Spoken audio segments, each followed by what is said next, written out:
Indo-British Advanced Pain Clinic, Noppimayam Surgery Duram. For appointments 9155 15563.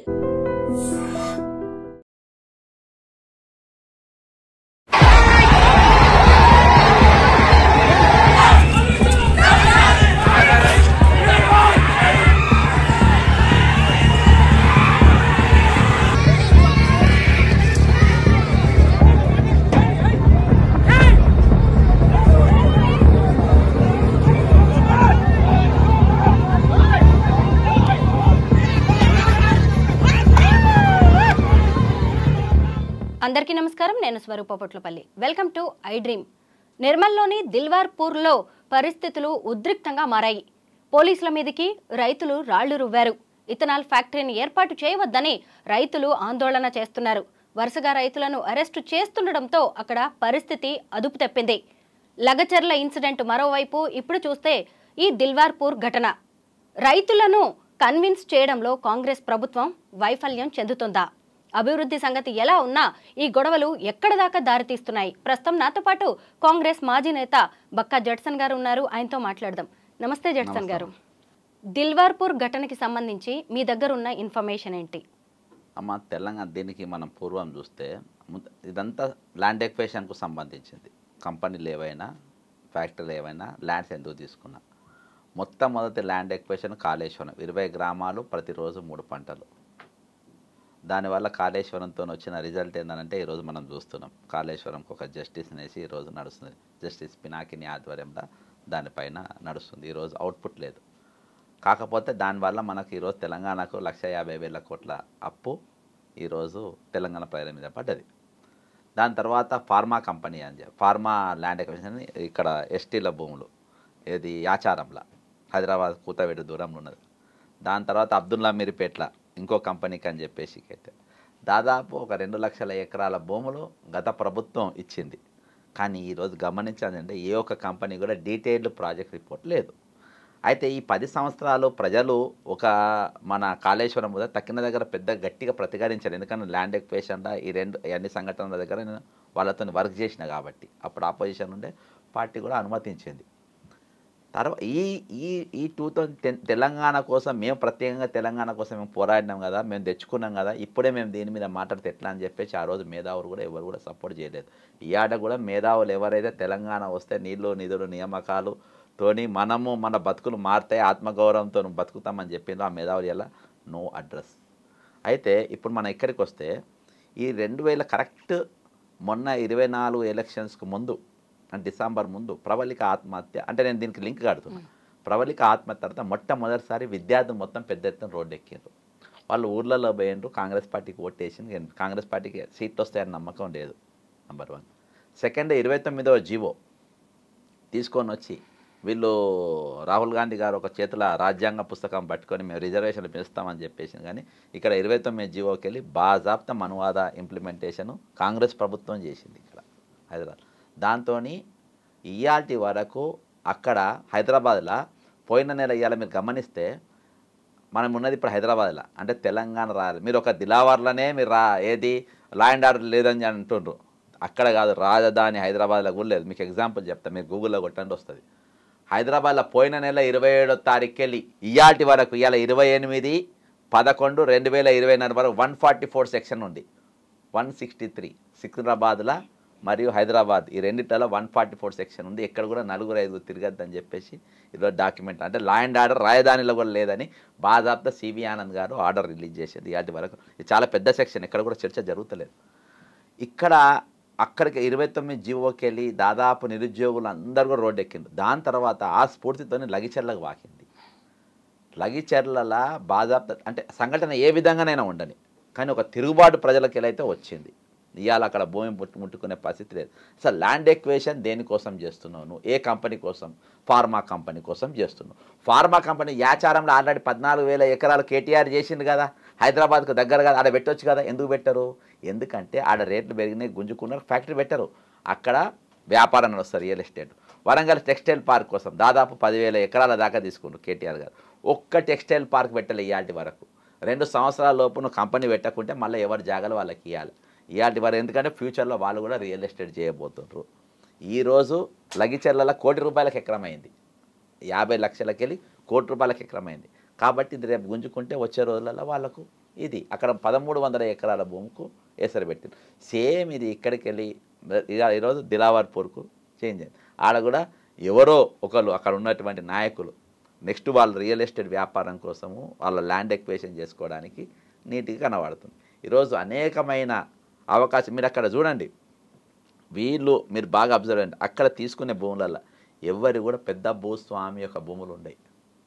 చిన్న చిన్న భూములే ఉంటాయి. మేకలనే బలు ఇస్తాన చూసినాం. అటువంటి మేకలను గొర్రెలను బలిచ్చుకుంటా వాళ్ళ భూములు గుంజుకుంటా వాళ్ళను ఇండైరెక్ట్గా పేదరికం నెట్టడంలో ఇదొక భారీ కుట్ర. 2014 తర్వాత ఇయాటి వరకు మీరు కాళేశ్వరమే కానీ ల్యాండ్ ఎక్వేషనే కానీ అక్కడ 3 పంటలు మీరు యాచారమే కానీ మీరు జహీరాబాద్ ల్యాండ్ ఎక్వేషనే కానీ మీరు ఇప్పుడు లగిచెర్ల ల్యాండ్ ఎక్వేషన్ కానీ ఎక్కడ కూడా ఎక్కడైతే ఈ బడుగు బలహీన వర్గాలు ఉంటాయో వాళ్ళ భూములు గుంజుకొని ఈరోజు వాళ్ళను దాదాపు మళ్ళా తెలంగాణ ఏర్పడి 2 లక్షల మందికి బిలో పావర్టీ లైన్కి గుంజడం జరిగింది. అంటే పేదరికం వాని భూమి వెళ్ళిపోయినాక మనకి ఎంత ఇస్తామమ్మా? ₹1,00,00,000 ల్యాండ్కు నువ్వు ఇచ్చేది 6 లక్షలకి వెళ్ళి 10 లక్షలు. వాళ్ళు ఒక రూమ్ కూడా వేసుకోలేరు. వాడు ఇమీడియట్గా వెళ్ళిపోతారు. అదే ఈరోజు లగిచెర్లకి వెళ్ళి ఈరోజు మన దిలావర్పూర్కు మారింది. అక్కడ తిరుగుబాటు అనేది దిలావర్పూర్లో పుట్టలేదు, పుట్టింది అశోక్ నగర్లో.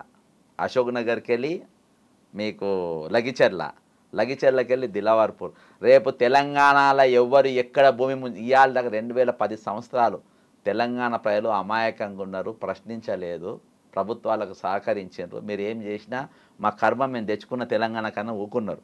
తిరుగుబాటు ఎక్కడ మొదలైంది? అశోక్ నగర్లో మొదలైంది. ఈరోజు విద్యార్థుల ఉద్యమము, అదే విద్యార్థుల తల్లిదండ్రులు వ్యవసాయ కుటుంబంకి వెళ్ళి వచ్చిన వాళ్ళు, మధ్యతరగతి కుటుంబాలకు వెళ్ళి వచ్చిన వాళ్ళు, వాళ్ళే కదా ఉద్యోగాలు అడిగేది. ఆ కుటుంబాల ఉద్యమం ఈరోజు లగిచెర్లకు బాకింది. లగిచెర్లకి వెళ్ళి దిలావర్పూర్కు మారింది. రేపు రాష్ట్రంలో ఎక్కడ రేపు బీఆర్ఎస్ కానీ బీజేపీ కానీ కాంగ్రెస్ కానీ ఎక్కడ కూడా ఒక ఈసం జాగ ఏదన్నా ముట్టుకుంటే రేపు ఇవే రిపీట్ అవుతాయి. దానికి ఇదొక మరొక ఉద్యమం ఇది. లగచర్ల దాడి ఘటనలో కూడా చాలామంది రైతులు ఇప్పుడు జైలు పాలయ్యారు. అయినా సరే ఏం జరిగినా మా నిర్ణయానికి మేము కట్టుబడే ఉన్నాము, అక్కడ ఫార్మా ఇండస్ట్రియల్ కారిడార్ అనేది ఏర్పాటు చేసే తీరుతామని ప్రభుత్వం అంటోంది. ఏంటి దీని వెనక వాళ్ళ స్కెచ్ చేయమంటారు? ఇవాళ మీరు మళ్ళీ ఈ రెండింటి కలపచ్చు. ఇవాళ ఒక ల్యాండ్ మనం గుంజుకోవాలంటే ఒక దగ్గర యాక్టివిటీస్ట్ ఫస్ట్ ఒకటి ప్రశ్నించడం మొదలు పెడతాడు. ఆ ప్రశ్నించినోడు మొదలుపెట్టిన తర్వాత ఆయనతోని ఊరికి 2-3 కలిసి ఒక టీం ఫామ్ అవుతుంది. ఈ టీం ఫామ్ అయినాక వాళ్ళు వాళ్ళు చాలా రోజులకే నడుస్తుంది.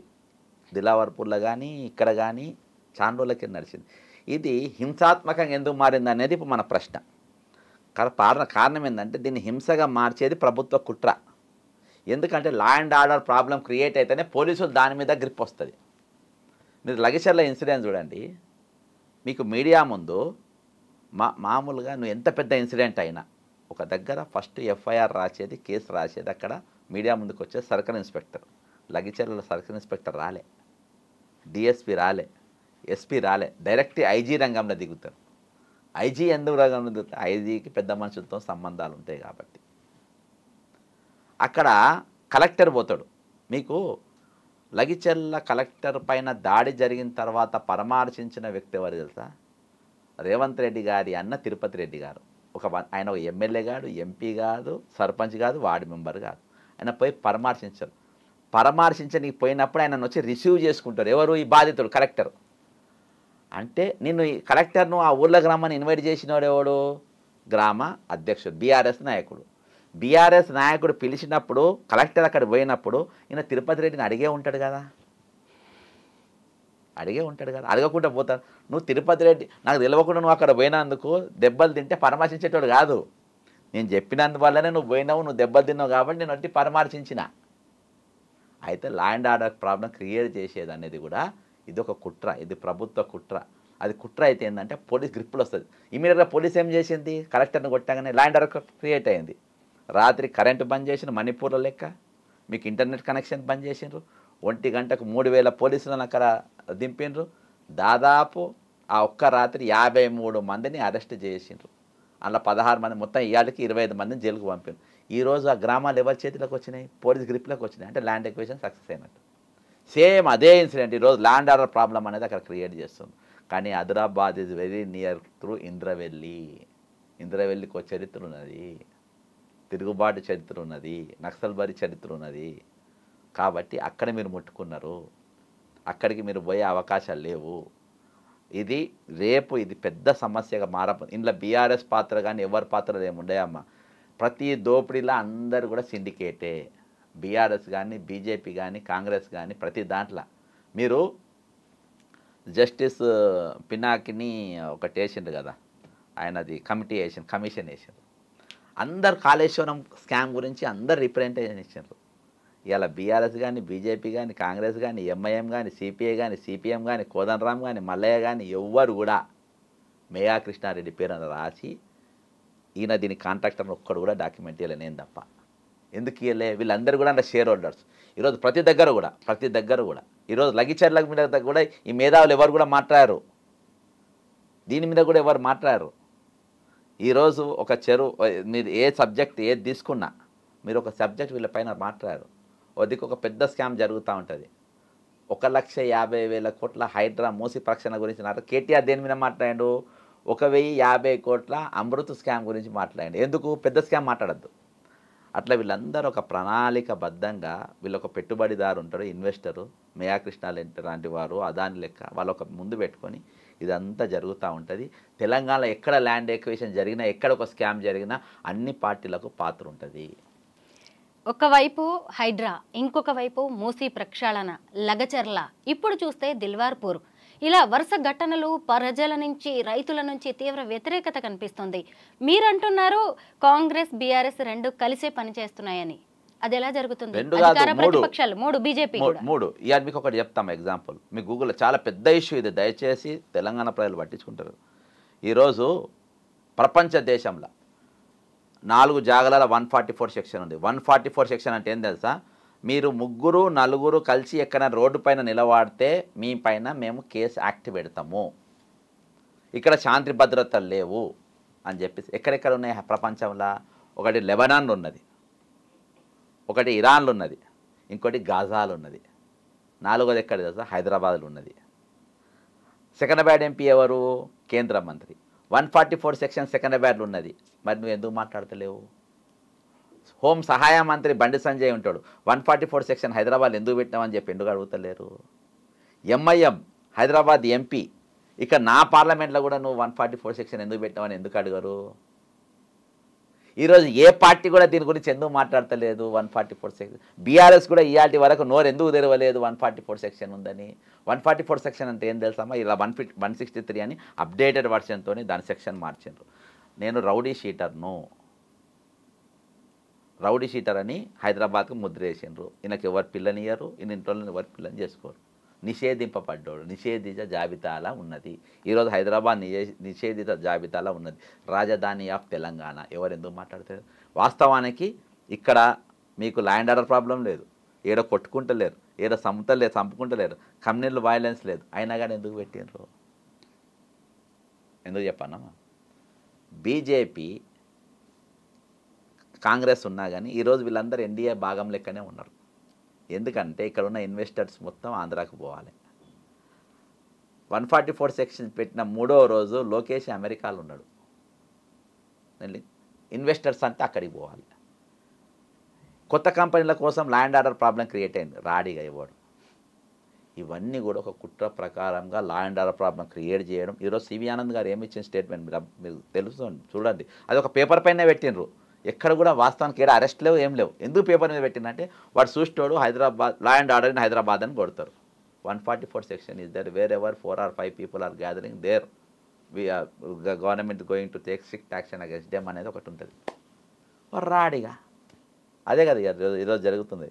ఈరోజు జరుగుతుంది ఏంటంటే ప్రజలకు ఈరోజు ఎన్ని భూములు తీసుకున్నా, ఎన్ని జాగాలు తీసుకున్నా కంపెనీలు ఎందుకు వస్తలేవు? ఇవాళకి ఎందుకు నిలబడ్డాయి? ఇవాళ మీరు ఒకటే అడగాలమ్మా, ఎవరు కంపెనీ పెట్టినా, ఫార్మా కంపెనీ పెడుతుంది కదా, నీ డీటెయిల్డ్ ప్రాజెక్ట్ రిపోర్ట్ ఇవ్వమని ఒక్కని దగ్గర ఉండదు. ఎందుకంటే ఆ కంపెనీల పేరు మీద వీళ్ళు చేయబోయేది రియల్ ఎస్టేట్ వ్యాపారం కాబట్టి. ఇప్పుడు సేమ్ దిలావర్లో కూడా వాళ్ళకు ఉండదు.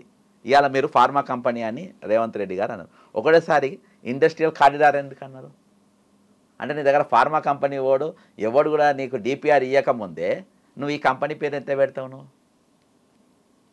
కాబట్టి ఇదంతా పేదరికంలోనే బతకాలి. పేదరికంలో బతికిన అన్న రోజులు ఏంటంటే ఎటువంటి క్రిమినల్ కూడా చీఫ్ మినిస్టర్ కావచ్చు, ఎవరైనా చీఫ్ మినిస్టర్ కావచ్చు. పేదరికంలో ఉండాలి. వెనుకబాటుతనం అంటే ఏందమ్మా? ప్రభుత్వ పథకాల మీద బతికిన రోజులు ఆ భాగము పేదరికంలో ఉన్నట్టు. ఆ పేదరికం ఎంత క్రియేట్ అవుతుంది? భూములు గుంజుకుంటే క్రియేట్ అయిపోతుంది, ఉద్యోగాలు చూసుకుంటే క్రియేట్ అయిపోతుంది. ఈరోజు తెలంగాణ ఏర్పడ్డ తర్వాత ఈ నూతన తెలంగాణ, నవ తెలంగాణ 16,000 మిగిలిన బడ్జెట్తో ఏర్పడ్డ తెలంగాణ 7 లక్షల కోట్ల అప్పు. ఈరోజు 2 లక్షల మంది బిలో పవర్టీ లైన్లకు వెళ్ళిపోయిండ్రు. కొత్తగా పాతకు కాదు. అది కాళేశ్వరంకి వెళ్ళి మొదలై ఈరోజు దిలాపూర్కి వెళ్ళి మొదలుపెట్టి, హైడ్రాకి వెళ్ళి మొదలుపెట్టి, లగిచెర్లకి వెళ్ళి మొదలుపెట్టి, యాచారం కొలబట్టి, వరంగల్ టెక్స్టైల్ పార్క్ భూసేకరణకి వెళ్ళి మొదలుపెట్టి ప్రతి దగ్గర ఇది అభివృద్ధి ప్రజా సంక్షేమం అనేది ఎలా ఉన్నా కానీ ప్రజల నుంచి మాత్రం వివిధ అంశాల్లో వ్యతిరేకత కనిపిస్తోంది. దీన్ని తెలంగాణ ప్రభుత్వం ఎలా సరిదిద్దుకుంటుందో చూద్దాం. థ్యాంక్ యూ జడ్సన్ గారు.